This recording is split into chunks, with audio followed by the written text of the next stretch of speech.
सभी को नमस्कार। मैं राकेश कुमार शर्मा, सहायक आचार्य हिंदी, राजकीय महाविद्यालय बहरोड, अलवर, राजस्थान। आप सभी दर्शकों का अपने YouTube चैनल पर एक बार पुनः स्वागत करता हूं, अभिनंदन करता हूं। आज हम BA प्रथम वर्ष हेतु निर्धारित मत्स्य विश्वविद्यालय के पाठ्यक्रमानुसार व्याख्या भाग का हम दोहरान कर रहे हैं। दोबारा से विद्यार्थियों को पाठ्यक्रम का दोहरान करवाने हेतु ये व्याख्या करवा रहे हैं। आज का जो हमारा व्याख्या भाग है उसमें विद्यापति जी की पदावली से संबंधित जो व्याख्या है महत्वपूर्ण, वो हम करेंगे। तो विद्यार्थी अपनी पाठ्य पुस्तक खोल लें और उसके अनुसार जो ये व्याख्या है मेरे साथ साथ उसको देखें, समझने की कोशिश करते चलें। चलिए हम सीधे आज का जो व्याख्या भाग है उस पर आते हैं। और ये 4 नंबर की जो व्याख्या है ये आज हम करेंगे। इसमें कृष्ण और राधा का जो संवाद है वो आपको देखने को मिलेगा। भगवान श्री कृष्ण और राधिका जी दोनों नायक नायिका के रूप में भी यहाँ हम प्रस्तुत कर सकते हैं उनको। और भारतीय समाज में एक नारी की क्या दशा है, एक राधा यहाँ सामान्य नारी के रूप में भी चित्रित की गई है कि उसे किस तरह की परिस्थितियों का सामना करना पड़ता है। तो ये सारी चीज़ें आप यहाँ देखेंगे। चलिए देखते हैं। कुंज भवन से चली भेली है रोकल गिरधारी। कुंज भवन, जो जहाँ भगवान श्री कृष्ण राधिका जी के साथ रास रचाते थे, उन सारी चीज़ों को हम ध्यान में रखते हुए इस व्याख्या भाग को प्रस्तुत करते हैं। चलिए। कुंज भवन से चली भेली है हे सखी। राधा, जो राधा के साथ कोई घटना घटी है वो सारी चीज़ें यहाँ आप देखेंगे। कुंज भवन, जो कुंज रूपी जो झुरमुट हैं वहाँ से निकलकर भवन, जहाँ व्यक्ति रहता है कुछ समय के लिए या निवास करता है, यानी जहाँ रास रचाते थे कृष्ण और राधा, वहाँ से राधिका जी निकलकर चली भेली है हे सखी। मैं वहाँ से चली तो रोकल गिरधारी, रोकल रोक लिया मेरे को, गिरधारी कृष्ण ने यानी मेरे नायक ने मुझे रोक लिया, वहाँ से मुझे आगे बढ़ने ही नहीं दिया। आगे देखिए क्या कहती हैं। एक ही नगर बसु माधव है जनु कर बटमारी। और देखिए उनकी हिम्मत कि एक ही नगर, कि एक ही तो नगर के हैं हम, एक ही गांव के हैं, बसु वहीं बसते हैं, वहीं रहते हैं। माधव हे कृष्ण हे मुरारी, जनु कर बटमारी, आपने तो जनु या जनु जनहू, ये शब्द मैंने आपको पहले भी बताया था, उत्प्रेक्षा अलंकार में प्रयुक्त होते हैं। जनु कर बटमारी, आपने तो ऐसा लगता है जैसे बटमारी कर दी हो। बटमारी यानी जैसे डाका डाल लेना, डकैती कर देना, चुरा लेना कोई चीज़, कि आपने तो एक साथ रहते हुए भी जैसे मेरे मन को ही चुरा लिया हो, मेरे दिल को ही चुरा लिया हो, मोहित कर दिया हो। छड़ कन्हैया मोर आंचर है फाटत नवसारी। और देखिए आगे राधिका जी क्या कह रही हैं।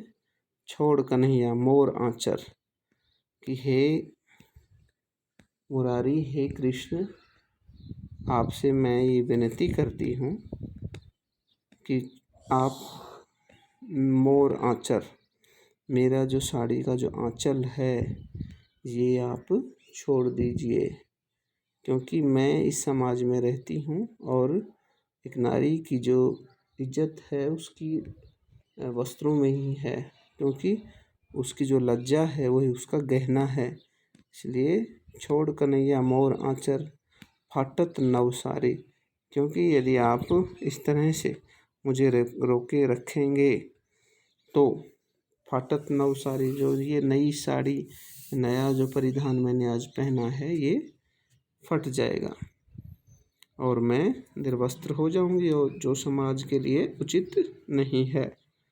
अपजस होइत जगत भरी है, जनु करई उघारी। आगे की पंक्तियों में यहाँ स्पष्ट कह दिया है राधा ने।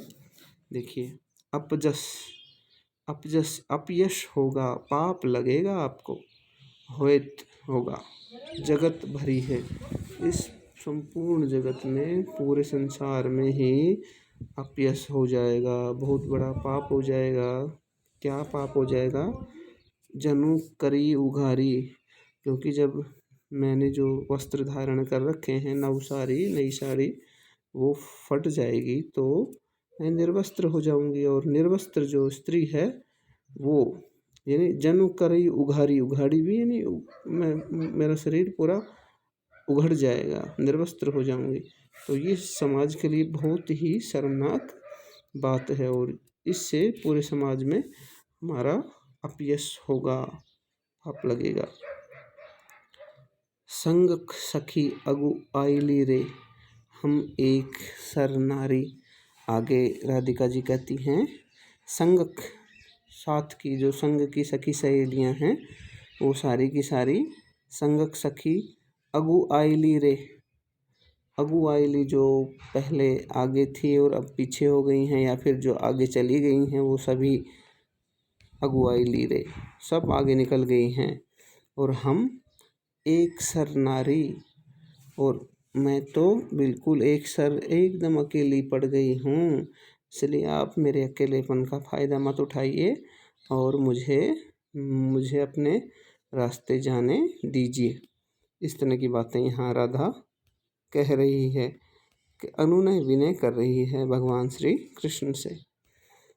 दामिनी आए तुलाई ली है, एक राती अंधारी। और ऊपर से देखिए आगे, दामिनी जो बिजली है वो आए तुलाई ली है, एक तरफ से बिजली भी आकर तुलाई ली चमक रही है, कड़कड़ करके, बहुत जो बादल हैं वो गरज रहे हैं और बिजली चमक रही है।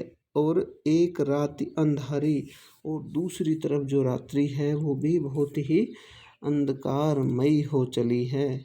इसलिए मैं अब यहाँ से जाना चाहती हूँ। आप मेरा जो नए वस्त्र जो मैंने पहने हैं इनको छोड़ दीजिए, वरना अनहोनी हो सकती है। दामिनी आई तुलाई ली है, एक राती अंधारी, यानी एक तरफ तो बिजली है वो चमक रही है और दूसरी तरफ जो रात्रि है वो भी बहुत ज़्यादा अंधकार में होती जा रही है, गहरी होती जा रही है। भनई विद्यापति गाओल है, भनई यानी कहते हैं, विद्यापति कवि कहते हैं कि गाओल है, कि गाओ सभी लोग मिलकर, सुनो गुणमती नारी। क्या कि हे गुणमती नारी, यानी हे राधा, तुम्हारे अंदर बहुत सारे गुण हैं, तुम बहुत सर्वगुण संपन्न हो, तो भी तुम क्या करो, श्री कृष्ण के गुण तुम्हें गाने चाहिए। हरिक संगे किछु डर नहीं है, तू परम गमारी। उसकी सखी कहती है कि हे राधा, तुम है तो बहुत चतुर, लेकिन है बावली, लेकिन है तुम बिल्कुल निरी मूर्ख। क्यों? क्योंकि हरिक संगे कछु डर नहीं है। हरि यानी भगवान श्री कृष्ण के संगे, उनके नज़दीक होने से, पास होने से किछु डर नहीं है, उनके पास होने से कोई डर नहीं है। तू है परम गमारी, तुम तो बिल्कुल परम, बिल्कुल निपट गमारी मूर्ख हो। कि जो भगवान श्री कृष्ण का संग पाकर भी तुम समझ नहीं पाई। तुम्हें उनका साथ पाकर तो धन्य हो जाना चाहिए था, बल्कि तुम ये मानती हो कि उनका साथ पाकर तुम्हें बहुत ज़्यादा डर लगा है। यानी कहने का मतलब ये है यहाँ विद्यार्थियों, आपने देखा कि राधा और कृष्ण का जो आपसी जो वार्तालाप है, वार्तालाप का जो सुख है, मिलन का जो सुख है, वो सुख यहाँ संयोग श्रृंगार के माध्यम से आप यहाँ देख सकते हैं। तो यहाँ संयोग श्रृंगार की एक छटा यहाँ देखी जा सकती है। विशेष के रूप में भी आप उत्प्रेक्ष अलंकार, अनुप्रास अलंकार और जो श्रृंगार, जो संयोग श्रृंगार है, संयोग श्रृंगार रस, उसकी जो छटा है यहाँ बता सकते हैं। ये जो व्याख्या भाग है यही समाप्त होता है। ध्यानपूर्वक सुनने के लिए धन्यवाद। हम इसी प्रकार से व्याख्या भाग आपके लिए लाते रहेंगे। तब तक के लिए जय हिंद, जय भारत।